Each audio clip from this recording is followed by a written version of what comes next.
Regardez cette vidéo. We'll do this if you don't do this, we'll do that if you don't do that. You know, sometimes you feel choked by I'm telling you to go to hell.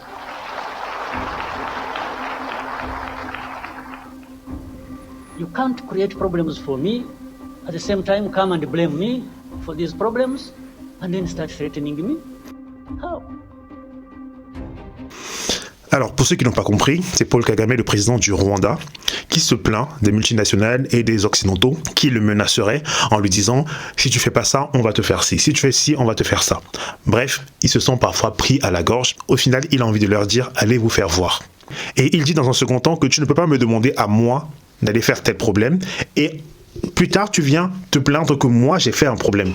Comment est-ce que tu peux à la fois demander ou alors me pousser à faire telle chose et dans une autre main, me demander d'arrêter de faire cette chose? C'est incroyable, c'est incompréhensible. Paul Kagame, bref, ils se sont perdus là-dedans. Sauf que j'ai envie de rappeler à Paul Kagame que, comme beaucoup avant lui, les Occidentaux se sont servis de plusieurs personnes. Par exemple, Oussama Ben Laden, qui a servi la cause américaine quand il fallait lutter contre la Russie. Saddam Hussein, qui a servi pour embêter l'Iran. Vous vous souvenez de la guerre Iran-Irak. Ensuite, Mobutu, qui a servi les Américains jusqu'à ce qu'on n'ait plus besoin de lui. Donc, il y a eu des précédents.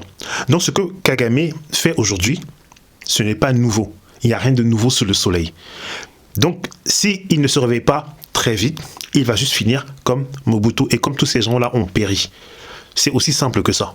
Tu penses être un allié extraordinaire pour eux, tu penses faire des dingueries pour eux, on t'invite aux tables, tu manges avec eux, tu fais partie des grands de ce monde. Sauf que tu es juste un outil. Le jour où tu n'es plus intéressant, le jour où tu n'es plus utile, le jour où ta présence n'est plus requise, on va te remercier de la pire des façons, comme on a remercié plusieurs personnes avant toi.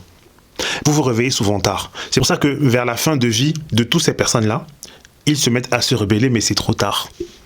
C'est trop tard. Ils n'ont plus besoin de toi. Tu deviens gênant. Donc du coup, on va commencer à te mettre des mesures contraignantes, un peu comme celle dont se plaint aujourd'hui le président Kagame. Voilà, c'est aussi simple que ça. Donc, il est peut-être temps de parler franc jeu avec ton frère Tshisekedi. Parce que on ne peut pas avoir un problème avec son voisin et prendre l'avion pour aller à 10 000 km pour trouver une solution. Ça ne se fait pas. Ce n'est pas logique. En tout cas, force à tout le monde.